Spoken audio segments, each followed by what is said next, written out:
Hi everyone, welcome back to Someone's PC, and this will be our Week 2 Victory Road to Nationals, I guess, Segment 2? Yeah, alright. And we haven't really playtested much this weekend.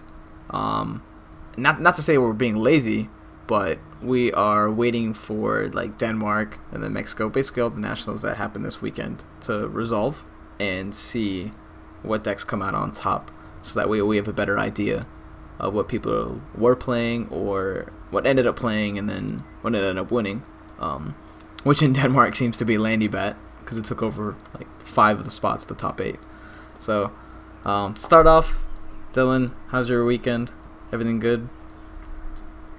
Yeah, my weekend was pretty good. I mean, like Russ said, didn't do that much testing because we kind of play tested what we thought was going to be good, and then we saw how accurate our results were this weekend, so just kind of hung out, caught up on schoolwork, started up a Hearthstone stream, stuff like that.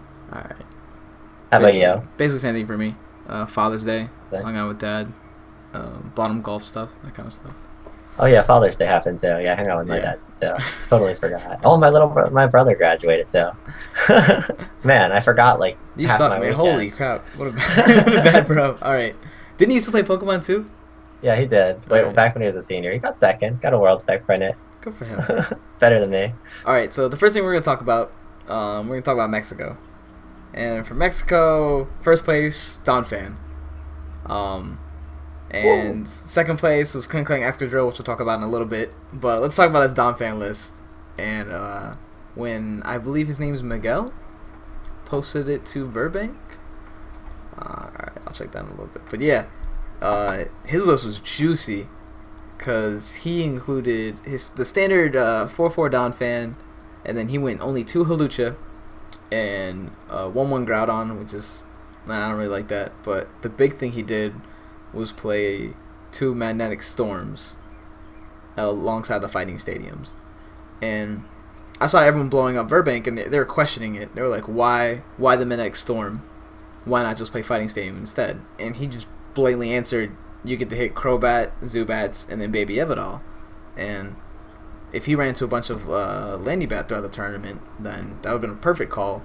And that could take like really early kills on Zubats without needing like a strong energy or even a band attached to like a turn 2 Donphan. So I really like that a lot. What'd you think about the list besides the 1 battle compressor being like The one battle compressor looks a little out of place. I don't really see how like training for a battle compressor to thin out your deck for someone like the excess techs like Groudon in the matchups that's irrelevant, or is that worth it? I feel like you're better off just playing a consistency card.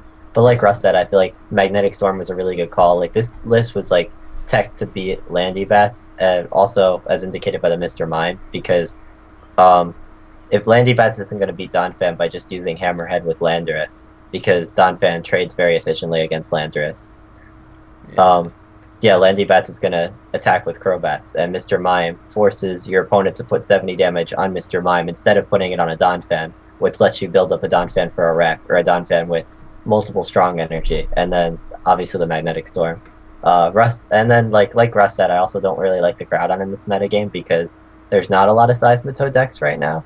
If that changes, then the Groudon could become more relevant, but in all the standings that we saw, there was absolutely no Seismitoad, and I don't really see what else Groudon is useful against. But the rest seems pretty standard and pretty solid. Yeah. I think it was the key check choices separated from the other Donphan list and allowed him to win. And then what I originally thought during our week 1 video, when I was dismissing Donphan altogether, and then ended up taking out Mexico. But it was the 1 Donphan, so maybe like other people were playing it. It was the only one that squeezed through and ended up winning the entire thing. I thought it couldn't keep up with Night March and just Landybat in this format. But I didn't. I didn't even think of Magnetic Storm then, so that's fine. I mean, I think we talked about it a little bit during Philly, because we were speaking with Johnny Rabus, and he came up with some stupid idea like that. We were like, all right, stop talking. Like Magnetic Storm's trashed, and then like here it is. He actually showed it worked pretty well against Golbat, Zubats, and if you ran into any like Raichu bats throughout the tourney, he just slaughter them because you have like the Magnetic Storms, and then your Fighting Stadiums, which would usually be useless outside of hitting a Shaman, it would turn into, like, not only would it clear one of the Skyfields in play, it would also help you take down their active Golbats and Crobats. And if you're playing it correctly, then you can just assign up the Golbats, knock it out, and then you have to, like, they need to power up a gigantic Raichu with the band, as well as bat damage in order to take out one of your Donphan. It just didn't seem efficient in prize trade, so I don't know. I really liked it.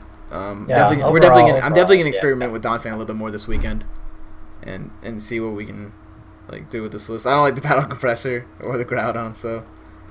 I mean, if Seismitoad comes back with like all the Landorus that happened this weekend, like which we're gonna go into, then like Groudon might find its place again. But yeah, it depends. It depends, but it's overall it's pretty solid. The unique check choices. Yeah. Oh, one last thing. The Robo sub count. Do you like the 2? Do you think that's fine? Because I know everyone on Verbank was like talking about playing 4, or the fact that it didn't have 4, they were dismissing the list, and I don't think it's completely necessary. I like 3, but like 2, you can get away with 2.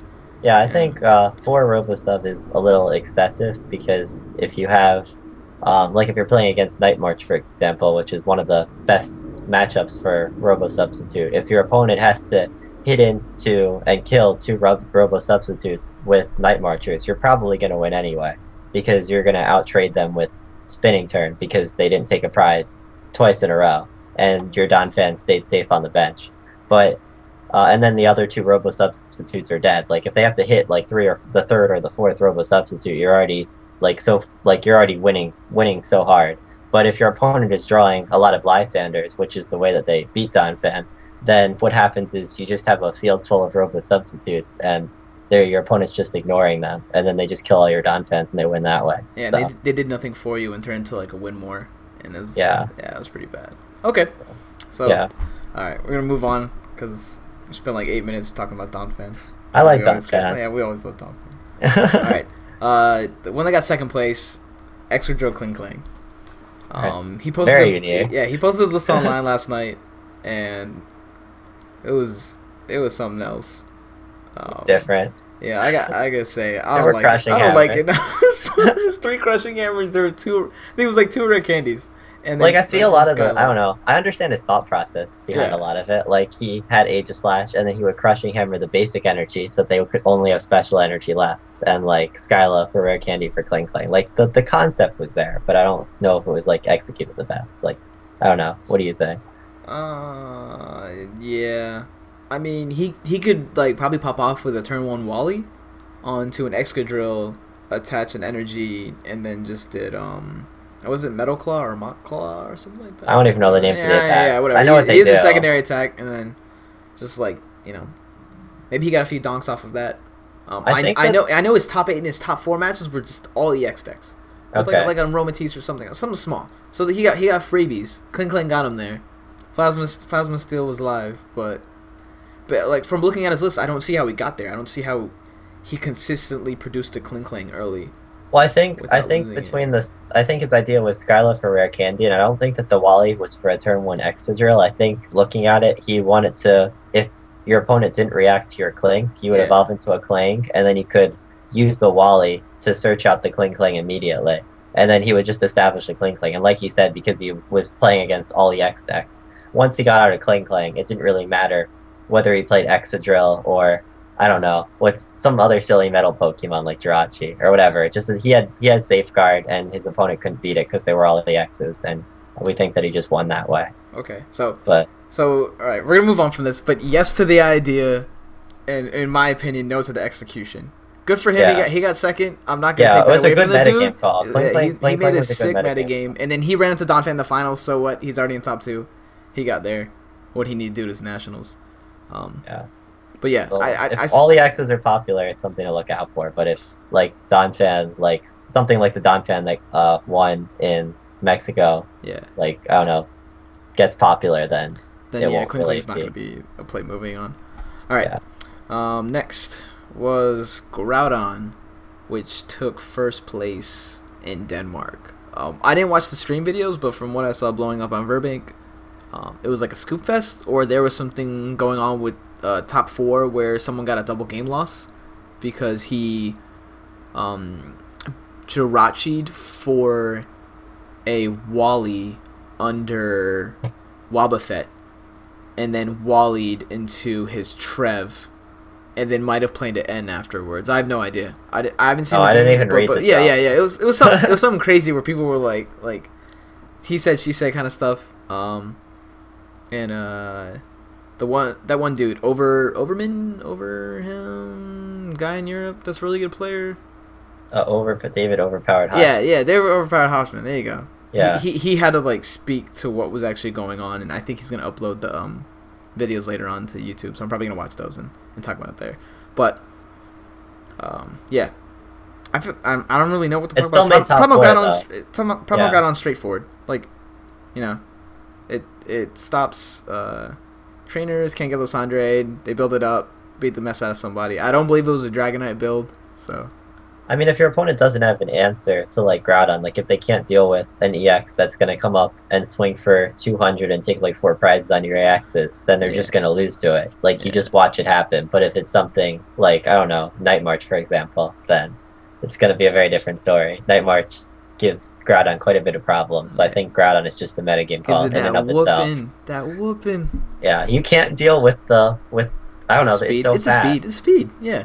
And you can try and throw in other fighting attackers to give you, like, I don't know, faster attackers to let you trade with it early. But what happens if the Night March player is smart, then they will use Pumpkaboo, and with the fighting resistance, it shuts down any of the 1 or 2 energy fighting attackers. Yeah. So there's no way that you can trade efficiently with it early game. And then it's just too fast for you to actually just build up Groudon. So you have to draw very, very well, or the Night March has to draw very, very poorly to have a chance. Alright, we're going to move on from that. Yeah. Yeah, it's pretty straightforward. Second place, well, 2 of top 4 was Trap Gengar.